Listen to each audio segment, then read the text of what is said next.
بصير. الحمد لله رب العالمين، والصلاة والسلام على أشرف الأنبياء وسيد المرسلين سيدنا محمد وعلى آله وأصحابه أجمعين.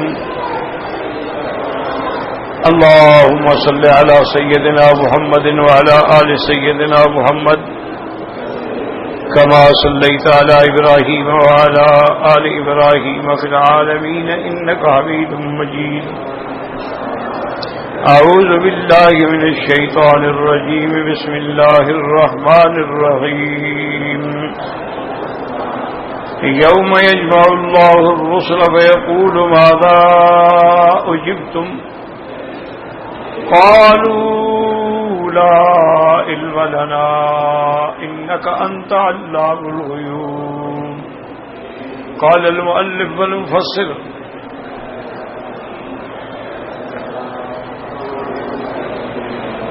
أدام النفع بعلمه وعلومكم في الدارين آمين إلى أن قال هذا إخبار أما يخاطب الله به المرسلين يوم القيامة أما أجيبوا به من أممهم الذين أرسلهم إليهم كما قال تعالى فلنسألن الذين أرسل إليهم ولنسألن المرسلين.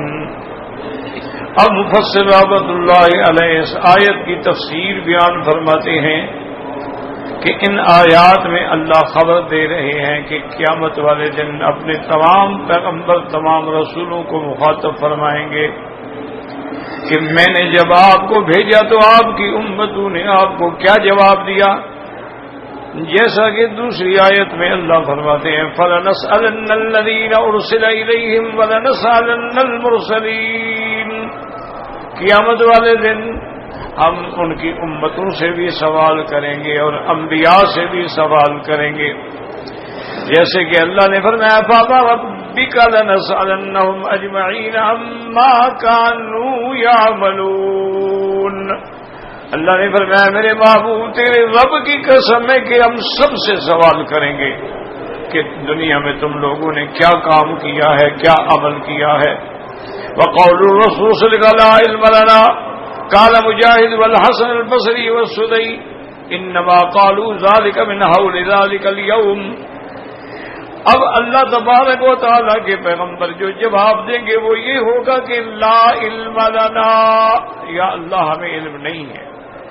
اب حضرت مجاہد، حضرت حسن بصری، حضرت سدی رحمۃ اللہ علیہ فرماتے ہیں انما قالوا ذلك من حول ذلك اليوم. قیامت کی شدت کے پیش نظر اس وقت کی جو شدت ہوگی سب کچھ بھول جائیں گے، اس لیے پیغمبر کہیں گے لا علم لنا. قال عبد الرزاق بن الثوری نام شن مجاہد یوم یجمع اللہ الرسل فیقول ماذا اجبتم فیفزعون ویقولون لا علم لنا. اب پیغمبر گھبرا جائیں گے اور کہیں گے کہ یا اللہ ہمیں کوئی علم نہیں ہے. رواہ ابن جریر بن حاتم قال ابن جریر حدثنا ابن حمید قال حدثنا حکام قال حدثنا بصر قال سمعت الشيخ يقول سمعت الحسن يقول في قوله يوم يجمع الله الرسل قال من حول ذلك اليوم. اس دن کی شدت کے پیش نظر یہ جواب دیں گے کہ یا اللہ ہمیں علم نہیں ہے. وقال اصبات السدی يوم يجمع الله الرسل يقول ماذا اجبتم قالوا لا علم لنا ذلك انهم نزلوا منزلا ظهرت فيه العقول. ایک ایسے مقام پہ ہوں گے کہ جہاں عقل کام نہیں کرے گی، اس لیے جواب دیں گے کہ لا علم لنا. ثم نزلوا منزلا آخر وشهدوا على قومهم. اس کے بعد پھر ایک مقام آئے گا کہ پھر اپنی قوم پر بھی گواہی دیں گے. رواہ ابن جریر ثم قال ابن جریر حدثنا القاسم قال ابن حسین قال حدثنا عن ابن جریج عن ابن جریر رضی رحمۃ اللہ علیہ فی قوله یوم یجمع اللہ الرسل فیقول ماذا اجبتم ماذا عملوا بعدکم وما احدثوا بعدکم، کہ تمہاری امتوں نے تمہارے بعد کیا کیا اور تمہارے بعد کیا نیا نیا دین کے اندر رستے اور بدعتیں پیدا کی. قالوا لا علم لنا انك انت علام الغیوب. وقال علی بن ابی طالب یوم اللہ رسول ماذا وجبتم قالوا لا علم لنا انك انت علام الغیوب. یقول رب عز وجل لا علم لنا الا علم انت اعلم به منا. وہ کہیں گے کہ یا اللہ ہمیں کوئی علم نہیں ہے بلکہ آپ کو تو ہم سے بھی زیادہ ہر چیز کا علم ہے کیونکہ آپ علام الغیوب ہیں.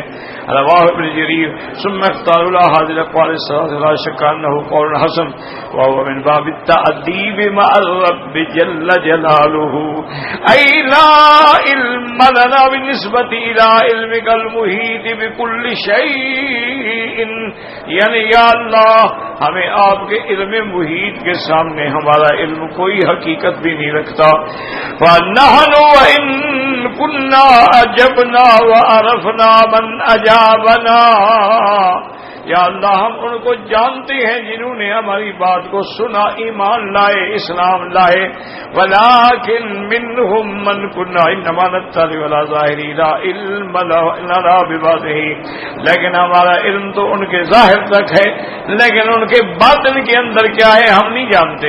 وَأَنْتَ الْعَلِيمُ بِكُلِّ شَيْءٍ الْمُطَّلِعُ عَلَى كُلِّ شَيْءٍ. آپ ہر چیز کے جاننے والے ہیں ہر چیز پہ اطلاع رکھتے ہیں. فَعِلْمُنَا بِالنِّسْبَةِ إِلَى عِلْمِكَ كَلَا عِلْمٍ. ہمارا علم آپ کے علم کے سامنے ایسے ہے کہ جیسے کوئی علم نہیں ہے. فَإِنَّكَ أَنْتَ عَلَّامُ الْغُیُوب. تو اب یہ آیات جو ہم نے پڑھی ہیں تو یاد رکھو سب سے بڑی بات تو یہ ہے کہ اللہ سارے رسولوں کو جمع فرمائیں گے اور ان سے سوال فرمائیں گے اور اللہ کے پیغمبر کہیں گے کہ ہم نہیں جانتے. اب یہ کہنا کیوں ہوگا؟ ایک تو یہ ہے کہ اس دن شدت قیامت کا جو اثر ہوگا کیونکہ وہ دن بڑا شدید ہوگا اللہ کے جلال کا دن ہوگا فیصلے کا دن ہوگا.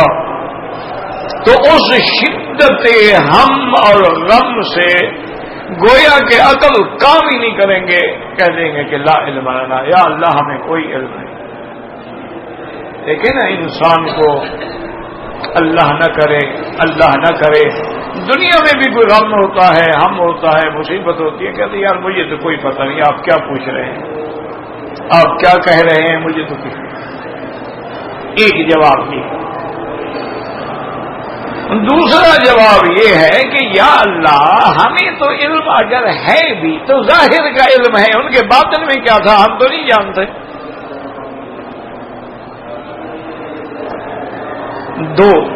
تیسرا جواب یہ ہے کہ یا اللہ ہمارا علم تو اس وقت تک ہے جب تک ہم ان میں موجود تھے.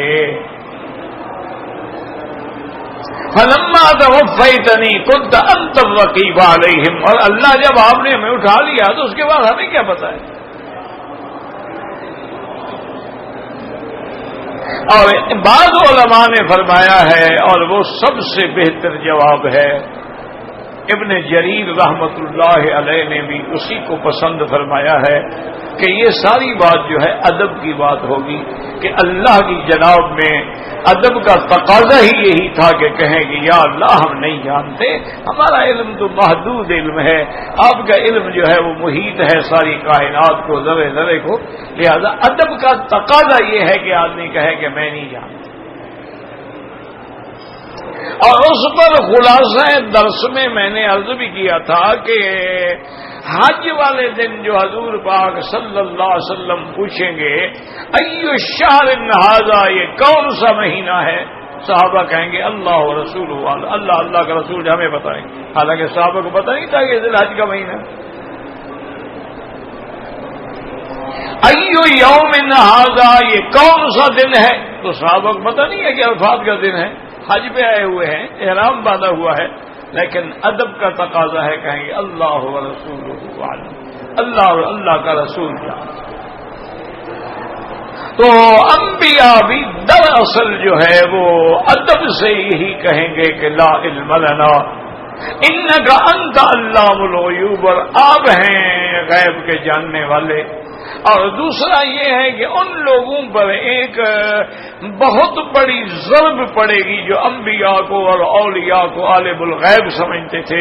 اللہ فرمائے کہ میرے بندو سن لو، پیغمبر کیا کہہ رہے ہیں کہ علام الغیوب اللہ کی ذات ہے، میں عالم الغیب نہیں ہوں۔ تو اس لیے یہ سوال ہوگا، ورنہ اللہ تو سب جانتے ہیں۔ دیکھو نا، ہم منکر نکیر بیٹھے ہمارے اعمال لکھ رہے ہیں، اللہ تو جانتے ہیں۔ نامہ عمل مرتب ہو رہا ہے، اللہ تو جانتے ہیں۔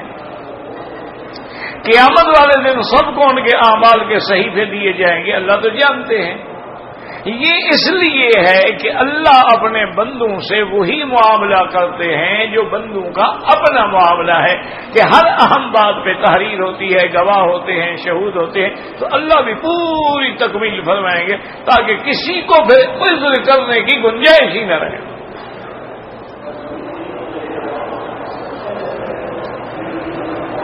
حتیٰ کہ ایک وقت ایسا بھی آئے گا کہ وہاں بھی مشرکین اور کافر جو ہیں وہ یہ کہیں گے کہ یا اللہ ہم نے تو آپ کے ساتھ شرک نہیں کیا، اور قسم کھا کے کہیں گے واللہ ربنا ما کنا مشرکین۔ اور ایک وقت ایسا بھی آئے گا کہ کچھ کافر معاند جو ہیں وہ یہ کہیں گے کہ یا اللہ ہم نے جو اعمال کیے ہیں، اور یہ جو نامہ اعمال ہے یہ تو فرشتوں کا لکھا ہوا ہے، وہ تو ہماری جنس سے بھی نہیں ہے، ہم نے ان گواہوں کو کبھی دیکھا ہی نہیں ہے، یہ کیسے گواہی دینے آ گئے ہیں؟ یہ بھی کہیں گے۔ تو اب بات تو یہ تھی کہ اللہ پاک فرما دے لے جاؤ جہنم میں، بکواس کر رہے ہیں بس، لیکن فرمایا کہ نہیں، ہم بالکل مہر لگانا چاہتے ہیں کہ عذر باقی نہ رہے۔ فرمایا اليوم نختم على افواههم وتكلمنا ايديهم وتشهد ارجلهم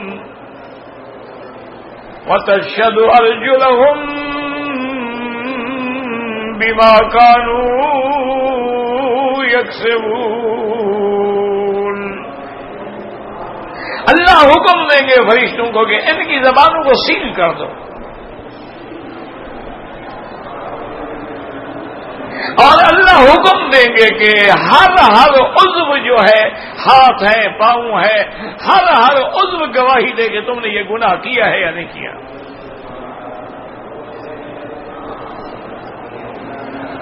اب ہاتھ بھی بولیں گے، پاؤں بھی بولیں گے، اور ایک حدیث میں ہے اول ما یتکلم الفخذ، یہ ران جو ہے انسان کی یہ بھی بولیں گے، کیونکہ زنا کی زیادہ قوت اسی پہ ہوتی ہے۔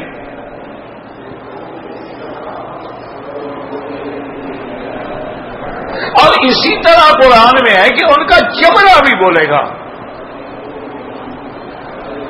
اب جب ہر چیز بولے گی تو اب کافر حیران ہوں گے، زبان کھولی جائے گی، تو اب خود اپنے اعضاء کو اور اپنے جلد سے قالوا لجلودہم لم شہدتم علینا، کہ بدبختو تم ہمارے خلاف گواہی دے رہے ہو۔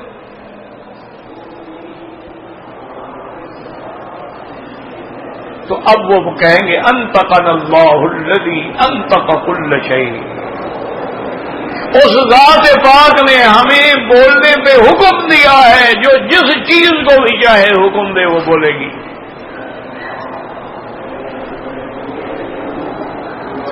اب جب ساری گواہیاں مکمل ہو جائیں گی، اب اللہ فرمائے ہاں بتاؤ کچھ باقی رہ گیا؟ فاعترفوا بذنوبہم، اب کہیں گے نہیں یا اللہ آپ کی ہر بات سچی ہے، ہر گواہی سچی ہے، ہر ریکارڈ سچا ہے، ہر دفتر سچا ہے، ہم اقرار کرتے ہیں۔ اب کہا جائے گا وسحقا لاصحاب السعیر، جاؤ جہنم میں جہنمیوں۔ اب اقرار کرنے کا کیا فائدہ ہو رہا ہے؟ تو اس لیے یاد رکھیں کہ علماء نے اور اولیاء اللہ نے لکھا ہے کہ جب تم گناہ کرو تو غور کر لیا کرو کہ تیرے گناہوں پہ کتنے گواہ ہیں جو دیکھ رہے ہیں۔ اب دیکھو نا، ایک آدمی ہے وہ بالکل تنہائی میں محل میں اور بالکل دروازے بند ہیں اور ساؤنڈ پروف ہے، یعنی اندر آواز بھی نہیں آ سکتی، وہاں بیٹھ کے شراب پیتا ہے اور زنا کرتا ہے، تو یہ نہ سمجھے کہ مجھے کوئی نہیں دیکھ رہا۔ سب سے پہلے تو اللہ کی ذات دیکھ رہی ہے جس کے آگے کچھ چھپا ہوا ہے ہی نہیں۔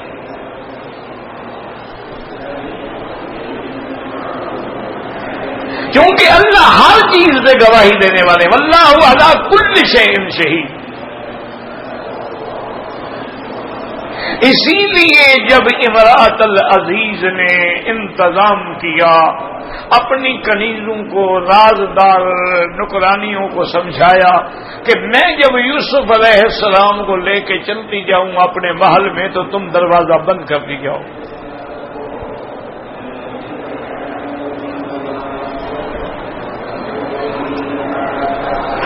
اس نے یہ سارا انتظام کیا، اور دروازہ بھی وہ کنیزیں جو ہیں وہ باہر سے بند کریں گی نا، اندر سے تو نہیں کر سکتی، وہ تو باہر کھڑی ہیں نا۔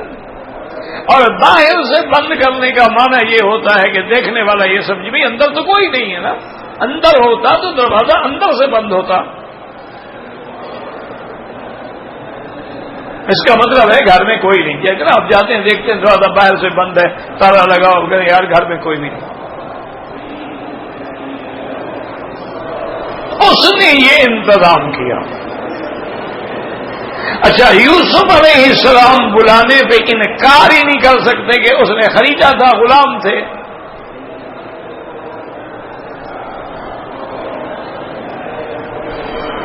اب غلام تو مالکہ کا یا مالکن کا انکار نہیں کہو کہ آؤ میرے ساتھ آؤ، کہ ٹھیک ہے۔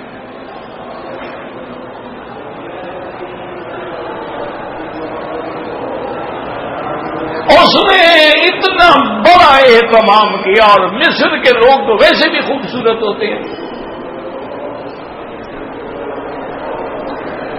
اور پھر وہ تو بادشاہ کی بیوی تھی، اس نے تو چن کے شادی کی ہوگی نا آخر۔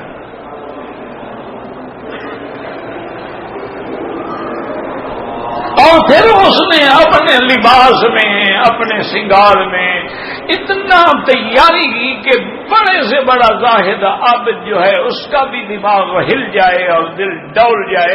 اس انتظام کے بعد وہ یوسف کو لے کے چل رہی ہے، دروازے بند ہوتے جا رہے ہیں۔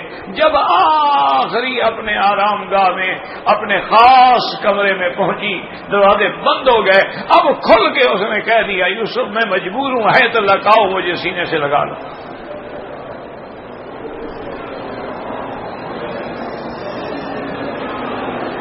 یہ ہے ایمان، یہ ہے ایقان۔ قال معاذ اللہ انہ ربی احسن مثوائی انہ لا یفلح الظالمون۔ اس وقت بھی یوسف نے کیا کہا؟ اللہ کی پناہ ہو، کیونکہ جب تک اللہ پناہ نہ دے کوئی گناہوں سے بچ نہیں سکتا، جب تک اللہ توفیق نہ دے کوئی نیکی کا کام کر ہی نہیں سکتا۔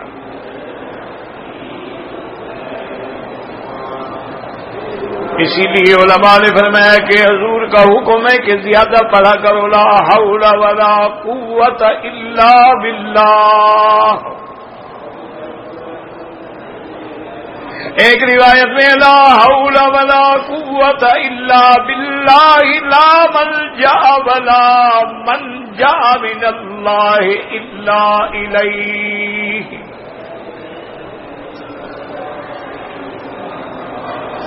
تیسری روایت میں لا حول ولا قوت الا باللہ لا ملجا ولا منجا منہ الا الیہ.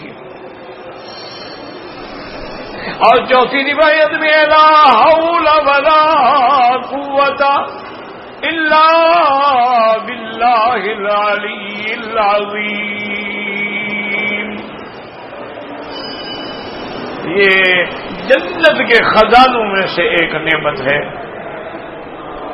اور اس کا معنی ہے کہ لا حول، کسی برائی سے پھیرنے کی طاقت تیرے ہاتھ میں ہے، ہمارے ہاتھ میں نہیں ہے.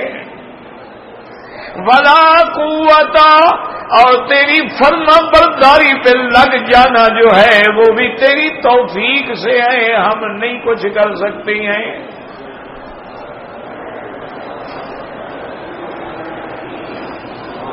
تو یہ وظیفہ یاد رکھ لیں، زیادہ نہ ہونا تو لا حول ولا قوت الا باللہ، لا حول ولا قوت الا باللہ. ہر نماز کے بعد پڑھا کریں، چلتے پھرتے پڑھا کریں. اللہ تبارک و تعالیٰ گناہوں سے بچائیں گے، بد نگاہی سے بچائیں گے، بد نظری سے بچائیں گے، بد نیتی سے بچائیں گے، اور اللہ اپنی توفیق پہ استقامت دیں گے، اپنی عبادت پہ اطاعت پہ جما دیں گے. یہ ایک عظیم نعمت ہے، لیکن افسوس کوئی اس کلمے کی قدر کرنے والا ہو.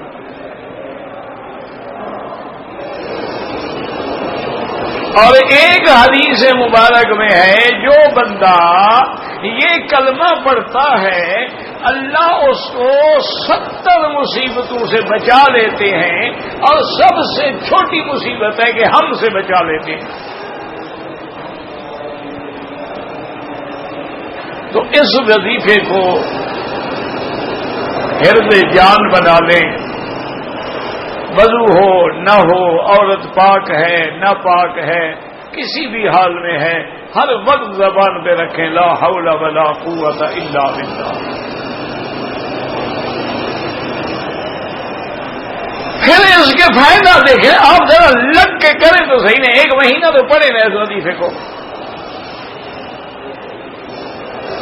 اب دیکھو نا رمضان المبارک آ رہا ہے، کتنے نوجوان ہیں، شباب ہیں، طاقت ہے، قوت ہے، صحت ہے، سکون ہے، آرام ہے. عشاء کی فرض نماز بھی نصیب نہیں ہوتی. کتنی عورتیں ہیں گھر میں ہیں، اور جناب بڑے بڑے پکوان پک رہے ہیں، افطار اور سحر کی تیاریاں ہو رہی ہیں، افطاری کی پارٹیاں دی جا رہی ہیں، اور مختلف ڈشز پیش کی جا. روزہ کسی کو بھی نہیں ہے.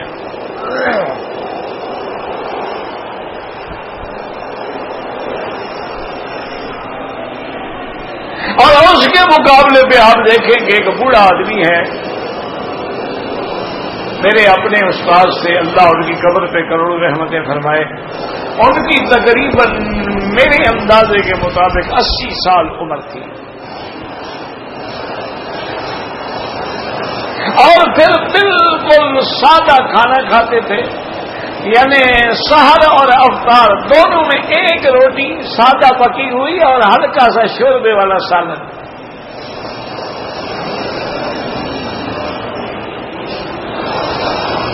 لیکن جناب آپ دیکھیں کہ جب افطار کے لیے تشریف لے آتے مسجد میں تو صرف 3 دانے کھجور کے اور 1 گلاس پانی کا، یا کسی نے شربت پلا دی یا کسی نے لسی پلا دی.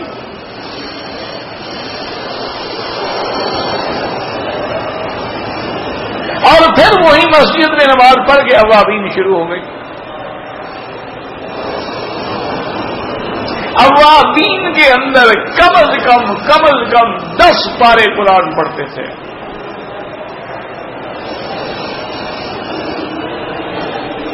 اور عشاء کی نماز کا وقت آ گیا، عشاء کی اذان ہو گئی، 4 سنتیں پڑھی، پھر فرض پڑھے، پھر 2 رکعت سنت مؤکدہ پڑھی، اس کے بعد تراویح کھڑی ہو گئی، 20 رکعت تراویح پڑھی، اور پھر جماعت کے ساتھ 3 رکعت وتر ادا کیے، اور ساری مسجد جو ہے خالی ہو جاتی تھی، چائے کی 1 پیالی اور وہ بھی بغیر دودھ والی، اور پھر جو مدرسے کا سب سے اچھا قاری ہوتا تھا اس کو بلاتے تھے، اور وہ جناب کھڑے ہو کے منظر شروع کرتا تھا، وہ 10 پارے پڑھتا تھا، سحری کی اذان میں آدھا گھنٹہ پہلے جا کے وہ تہجد ختم ہوتی تھی۔ کھڑے ہیں،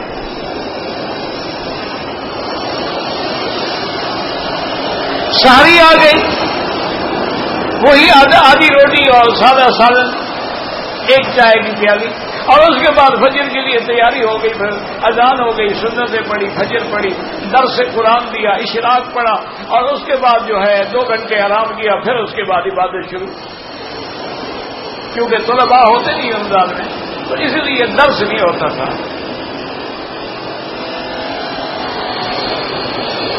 تو اب یاد رکھیں کہ وہ بزرگ جو ہیں وہ کوئی لوہے کے بنے ہوئے تو نہیں، انسان ہے، بڑھاپا ہے، کمزوری ہے، ضعف ہے، شیخوخہ میں پہنچے، لیکن توفیق دینے والے نے توفیق دی ہے کہ اس نے اپنے دروازے پہ کھڑے ہونے کی ہمت دے دی ہے۔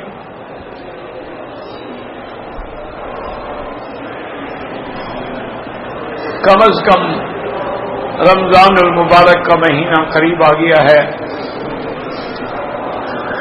نیت کر لیں، عہد کر لیں کہ ایک تو انشاءاللہ روزے رکھنے ہیں، اور باقاعدگی سے نمازیں با جماعت مسجد میں ادا کرنی ہیں، اور سارا دن زبان سے کوئی گالی، کوئی غیبت، کوئی گلہ، کسی قسم کی گندی بات نہیں کرنی، اور روزے کی حالت میں گناہ کا تصور بھی نہیں کرنا ہے، یہ نہیں کہ ٹیلی ویژن چل رہا ہے روزہ ہے، اور رمضان اور قرآن کا چوری دامن کا ساتھ ہے، اور جتنا ہو سکے قرآن پڑھنا،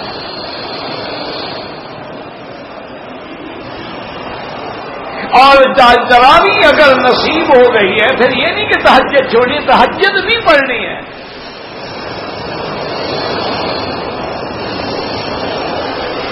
اور چلتے پھرتے لا حول ولا قوت الا باللہ العلی العظیم یہ پڑھنا ہے۔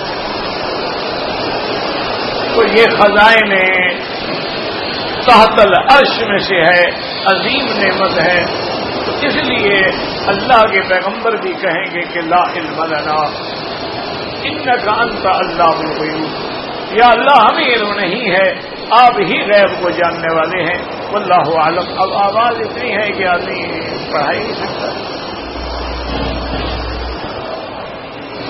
وہ بھی مجبور ہیں، رمضان شریف آ گیا ہے اور رمضان کی تیاریاں الحمدللہ زوروں پہ ہیں۔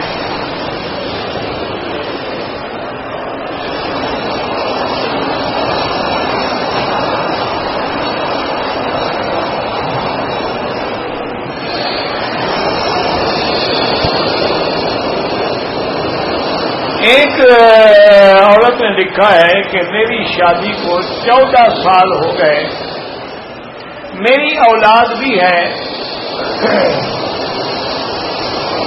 لیکن شوہر نے مجھ سے اولاد لے لی،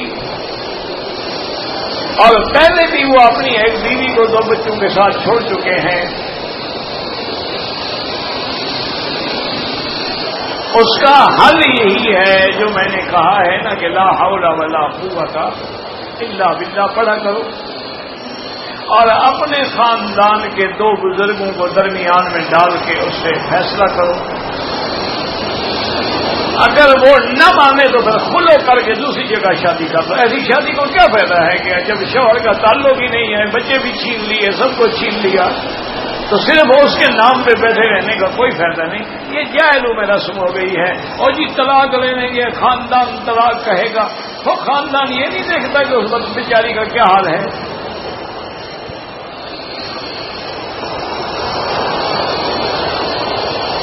میں کسی کام کا ارادہ کرتا ہوں تو گھر والے جو ہیں کام میں رکاوٹ بن جاتے ہیں، وہ کام غلط ہوگا، اللہ کے بندے ان کو کیا تکلیف ہے رکاوٹ بننے کی؟ گھر والے چاہتے ہوں گے کہ تم غلط کام نہ کرو، نقصان نہ ہو، پریشانی نہ ہو۔ ویسے علاج یہ ہے ہر کام کے لیے استخارہ کرو، اگر خیر ہوگا تو کوئی راستہ نہیں روکے گا، اگر خیر نہیں ہوگا تو ٹل جائے گا۔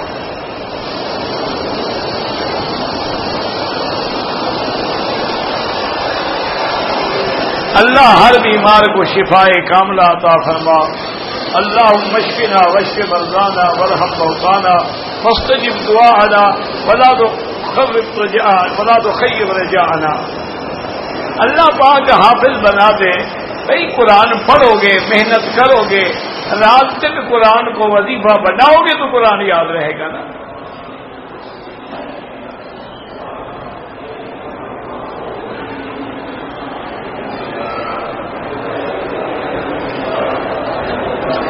میں عالمہ بھی ہوں اور ایک مدرسے سے فاضلہ بھی ہوں، اللہ آپ کو دین کے کام کرنے کی توفیق دے۔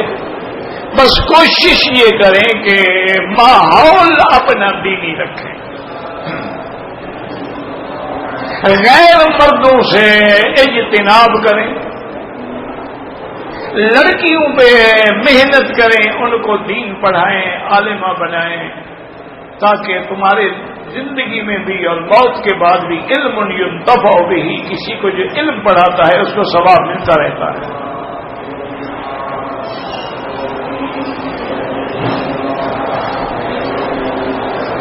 کہتے ہیں کہ حجر اسود کے بارے میں تو کوئی شبہ نہیں ہے کہ یہ جنت کا پتھر ہے، رکن یمانی کے بارے میں یہ نہیں آتا ہے کہ جنت کا پتھر ہے، یہ آتا ہے کہ یہ مقام دعا کے قبول ہونے کا ہے، اور یہاں اللہ کے فرشتوں کی ڈپٹی ہے باقاعدہ کہ جب بندہ استلام کرتا ہے تو وہ اور دعا کرتا ہے بسم اللہ اللہ اکبر اللہم انی اسألک العفو والعافیہ ربنا آتنا فی الدنیا، تو فرشتے کہتے ہیں کہ یا اللہ اس کی دعا منظور فرما۔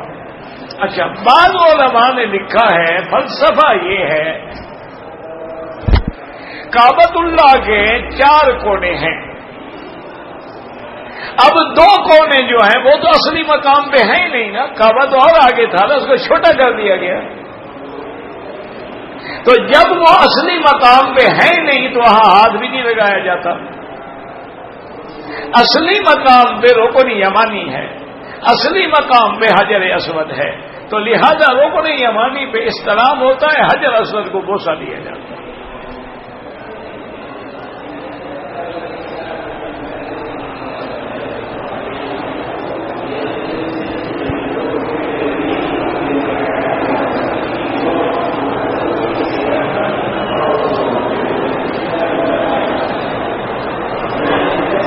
یہ کوئی حدیث نہیں ہے کہ عثمان میں پوری نماز پڑھی جائے، پتہ نہیں کیسے اس نے گھڑی ہے یہ۔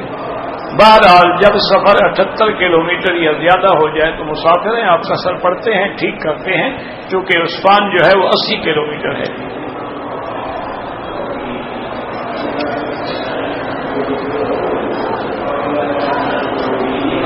مسجد میں جب داخل ہوں حکم یہ ہے کہ سب سے پہلے وہ یہ کہے، دائیں ہاتھ پاؤں اندر رکھے، بسم اللہ والصلاۃ والسلام علی رسول اللہ اللہم اغفر لی ذنوبی وافتح لی ابواب رحمتک، یہ کہہ کے آگے داخل۔ اور فقہاء نے یہ بھی لکھا ہے کہ جب تم مسجد میں داخل ہوتے ہو تو یہ نیت بھی ساتھ میں کر لو کہ یا اللہ جتنا وقت میرا اس مسجد میں گزرے گا اس کی میں اعتکاف کی نیت کرتا ہوں، تو ساتھ میں اعتکاف کا آپ کو مفت ثواب ملتا رہے گا۔ ایک اعتکاف واجب ہوتا ہے کہ آپ نے منت مانی کہ میرا کام ہو جائے میں اعتکاف بیٹھوں، واجب ہو گیا۔ ایک اعتکاف سنت مؤکدہ ہے کہ حضور پاک نے رمضان کے آخری 9 دن میں اعتکاف کیا ہے، تو ایک اعتکاف نفل ہوتا ہے کہ کچھ وقت کے لیے بھی آدمی اعتکاف کی نیت کر سکتا ہے. تو علماء نے لکھا کہ جب بھی مسجد میں اور جس ملک کی بھی مسجد ہو ساتھ دل میں یہ بھی نیت ہو کہ یا اللہ میری اعتکاف کی نیت ہے جتنی دیر میں مسجد میں رہوں تو آپ کو ساتھ میں اعتکاف کا ثواب بھی ملتا رہے گا. اچھا آپ آگے آئے ہیں لوگ بیٹھے ہیں تو کہہ سکتے ہیں السلام علیکم ورحمۃ اللہ وبرکاتہ.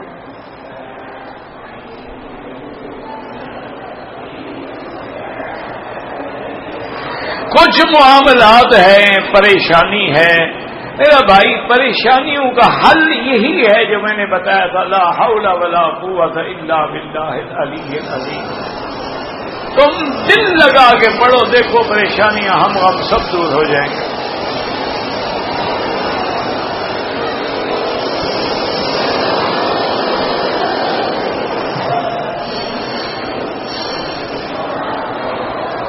کہتے جی کہ میں حرم میں کام کرتا ہوں، میں اپنے خاندان میں سے کسی کے لیے عمرہ یا حج کروں، اگر واقعی وہ فوت ہو گئے ہیں یا معذور ہیں یا اتنے غریب ہیں کر ہی نہیں سکتے، آپ اپنا حج عمرہ کر سکتے ہو، کر چکے ہو تو ان کے لیے کر سکتے ہو.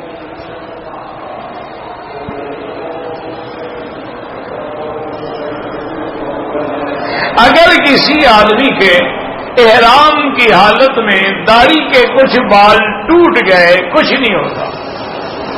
یاد رکھو بال گرتے یا وہ ٹوٹتے ہیں جو مردہ ہوتے ہیں، زندہ بال کبھی نہیں ٹوٹتا. حکم یہ ہے بال چھینو نہیں، کاٹو نہیں. اگر گرتے ہیں گرنے دو، اس نے خلال کیا بال گر گئے کوئی بات نہیں.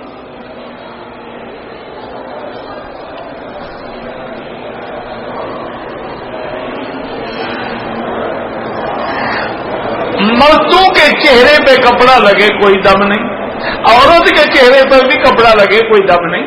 مانا یہ ہے کہ نقاب باندھ کے نہ رکھے، سر کے اوپر سے ایک کپڑا لٹکا دے، لگ گیا تو لگ گیا، کیا ہو گیا.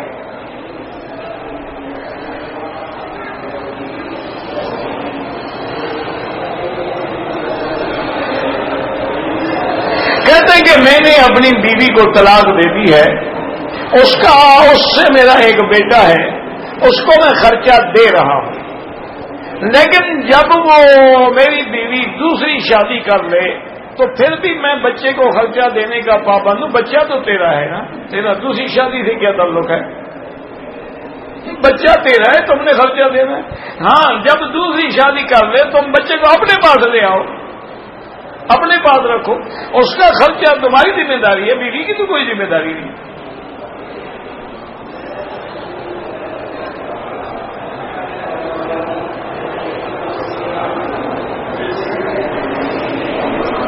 گزارش یہ ہے، کہتے ہیں کہ میں نے مدینہ منورہ سے ایک مولوی صاحب سے یہ سنا تھا کہ ایک صحابی کے جواب کے بارے میں، گزارش یہ ہے ایک بات یاد رکھو،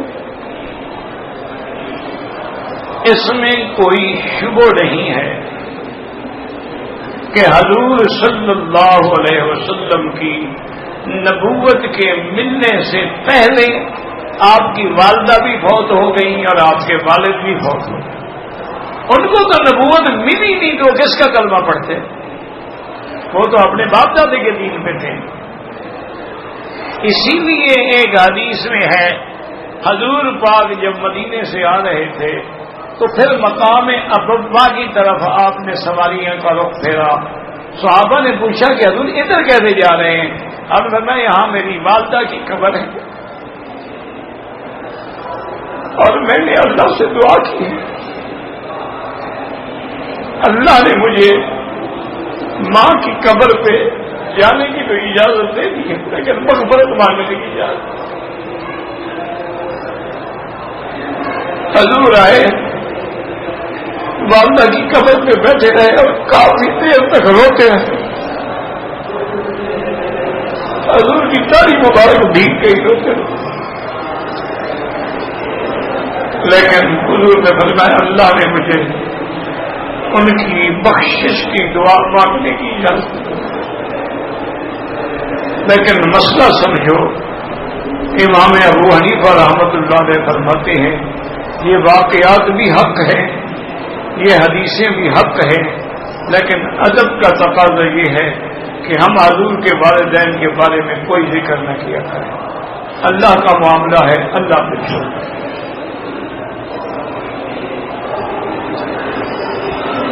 اللہ اکبر، اللہ اکبر. خود اندازہ کریں حضور کے دل سے کیا.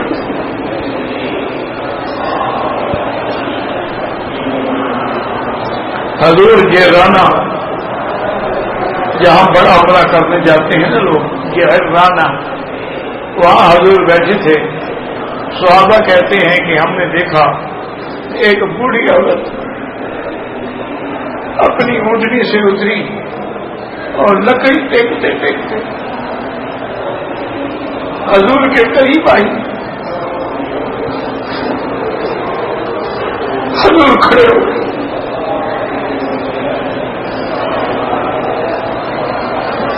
اللہم صلی علی وسلم. حضور کھڑے ہو گئے اور وہ بوڑھی بے تکلفی سے کہتی یا محمد.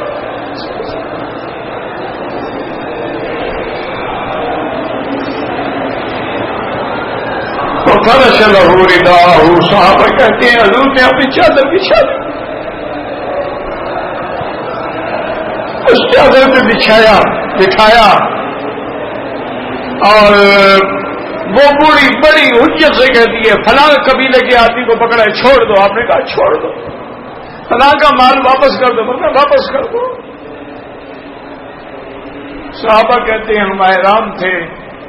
وہ ساری کام کرا کے جب چلی گئی ہم حیران تھے ایسی بوڑھی کون تھی شان والی. حضور نے فرمایا امی اللہ، یہ میری ماں ہے جس نے مجھے دودھ پلایا.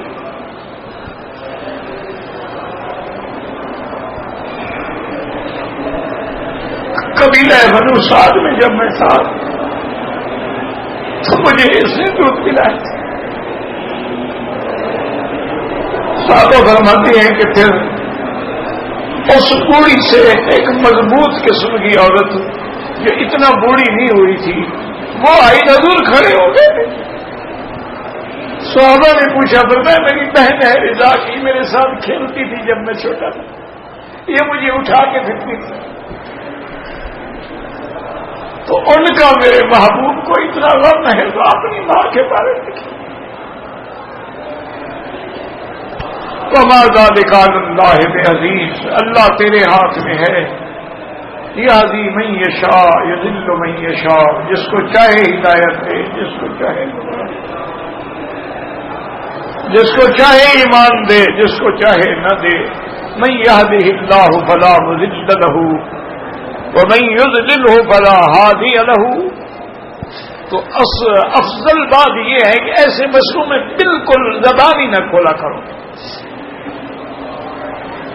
کیوں؟ اللہ کی نرالی شان ہے. کوئی لفظ ایسا نکل جائے، بے ادبی ہو جائے، گستاخی ہو جائے. اللہ اکبر، اللہ اکبر، اللہ اکبر، اللہ اکبر. کہتے جی کہ یہاں پر جو ہوٹلوں میں مرغی کا گوشت ہے برازیل سے آتا ہے، اس کا کوئی اعتبار نہیں ہے، وہ نہ کھایا کریں.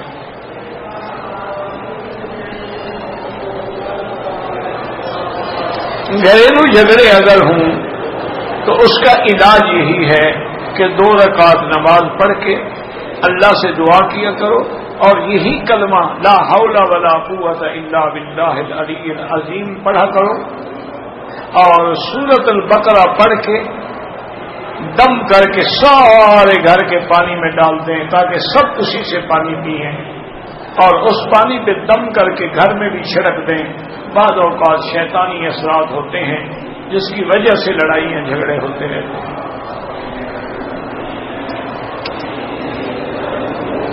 دعا مانگنے کا طریقہ یہی ہے کہ سب سے پہلے درود شریف پڑھیں، اس کے بعد اللہ کی حمد و ثنا بیان کریں، یعنی سورۃ فاتحہ پڑھ لیں، سبحان اللہ و بحمدہ سبحان اللہ العظیم یہ پڑھ لیں، اور اس کے بعد اللہ کے جو اسماء ہیں یا اللہ یا رحمان یا رحیم یا حی یا قیوم وہ پڑھیں. لا حول ولا قوت الا باللہ العلی العظیم پڑھیں لا الہ الا انت سبحانک انی کنت من الظالمین پڑھیں، اس کے بعد اپنی دعا مانگیں اور پھر درود شریف پڑھ کے دعا ختم کریں۔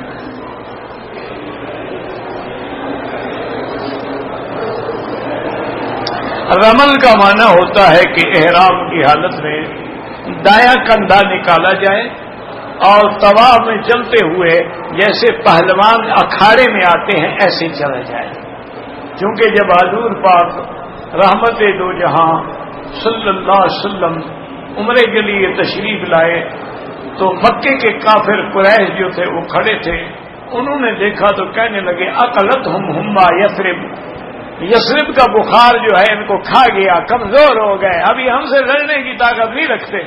تو حضور نے حکم دیا کہ رمل کرو، ان کو کہو کہ نہیں اب بھی ہم کافروں سے لڑنے کے لیے تیار ہیں۔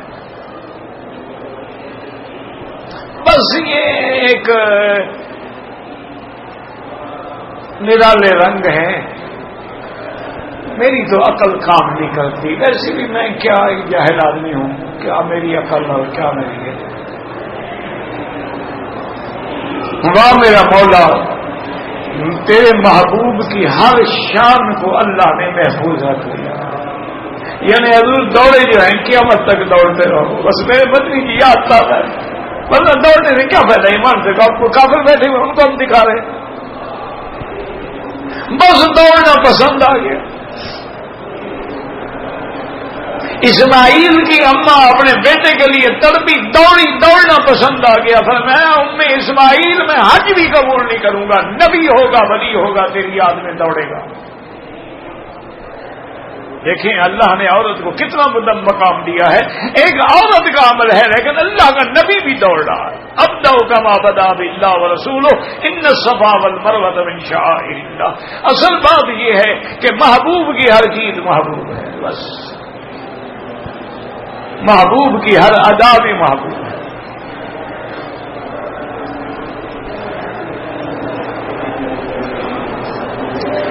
افضل یہ ہے کہ مدینہ منورہ سے جب آپ آئیں تو میقات جو ہے ذی الحلیفہ وہاں سے احرام باندھیں، لیکن اگر کوئی مدینہ منورہ میں اپنے ہوٹل میں غسل کر کے چادریں باندھ کے مسجد نبوی میں آ کے 2 رکعت پڑھ کے نیت کر کے چل پڑے کوئی حرج نہیں، چونکہ میقات سے آپ پہلے احرام باندھ رہے ہیں، بعد میں تو نہیں باندھ رہے ہیں نا، بعد میں منع ہے، پہلے تو جیسے اب آپ کراچی سے احرام باندھتے ہیں، اب کراچی میقات تو نہیں ہے، آپ ڈھاکہ سے احرام باندھتے ہیں، آپ جناب دہلی سے بمبئی سے بنگلور سے، تو وہ تو میقات نہیں ہے، میقات تو یلملم ہے، لیکن پہلے احرام باندھنا جائز ہے، لیکن افضل یہ ہے کہ جہاں سے میرے مدنی نے باندھا ہے وہاں سے باندھا کرو۔ واللہ اعلم۔ ربنا تقبل منا انك انت السميع العليم وتب علينا انك انت التواب الرحيم۔ یا حی یا قیوم برحمتک نستغیث، یا اللہ یا اللہ یا اللہ یا رحمان یا رحیم یا حی یا قیوم یا ذا الجلال والاکرام،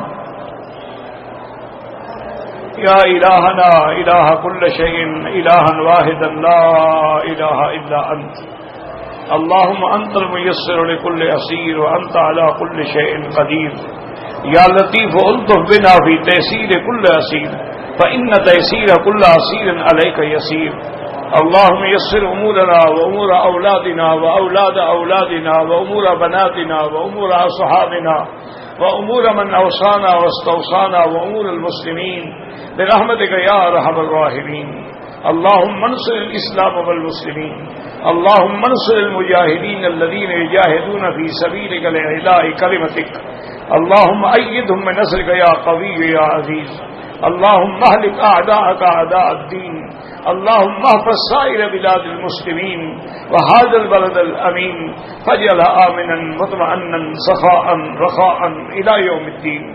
یا اللہ بیماروں کو شفا عطا فرما، یا اللہ بیماروں کو شفا عطا فرما، یا اللہ ہماری ظاہری باطنی روحانی جسمانی بیماریاں پریشانیاں دور فرما، یا اللہ بے حیاؤں کو حیا عطا فرما، بے دینوں کو دین عطا فرما، بے اولادوں کو اولاد صالح عطا فرما، جن کے گھروں میں لڑکیاں ہیں ان کو خیر کے رشتے نصیب فرما۔ یا اللہ ہمیں مانگنا بھی نہیں آتا، بغیر مانگے عطا فرما۔ یا اللہ مسلمان عرب میں ہیں، عجب میں ہیں، عراق میں ہیں، شام میں ہیں، یمن میں ہیں، افغان میں ہیں، کشمیر میں ہیں، ہند میں ہیں، برما میں ہیں، یا اللہ تیرے نام لیوا آج قدم قدم پہ ذلیل ہو رہے۔ یا اللہ رحم فرما، رحم فرما۔ اللہم لا تعذبنا بذنوبنا، لا تہلکنا بذنوبنا، لا تمنع عنا بذنوبنا فضلک۔ اللہ رحم کا معاملہ فرما، اپنے کلمے پڑھنے والوں کی حفاظت فرما۔ یا اللہ آج دشمن ہنس رہے ہیں، اگر آپ نے مدد نہ کی تانا دیں گے بت کے مسلم کا خدا کوئی نہیں۔ ربنا آتنا فی الدنیا حسنۃ وفی الآخرۃ حسنۃ عذاب النار۔ اللہم بارک لنا فی شعبان، اللہم ارزقنا الاستقبال فی شہر رمضان، اللہم ارزقنا الصیام والقیام۔ یا اللہ ہمیں مانگنا بھی نہیں آتا، بغیر مانگے عطا فرما دے۔ یا اللہ اس عاجز پہ بھی رحم فرما، یا اللہ اس عاجز پہ بھی رحم فرما، یا اللہ اس عاجز پہ رحم فرما، نسلوں پہ رحم فرما، خاندانوں پہ رحم فرما۔ یا الہ العالمین، یا اللہ کوئی عمل صالح نہیں جو تیری دربار میں پیش کریں، صرف تیری دربار میں نقل بنا کے بیٹھے ہیں، اس کو اصل کا رنگ عطا فرما دے۔ ربنا آتنا فی الدنیا حسنۃ وفی الآخرۃ حسنۃ عذاب النار۔ صلی اللہ تعالی علی خیر خلقہ سیدنا محمد وعلی آلہ واصحابہ اجمعین۔ اللہم صل علی سیدنا محمد وبارک وسلم۔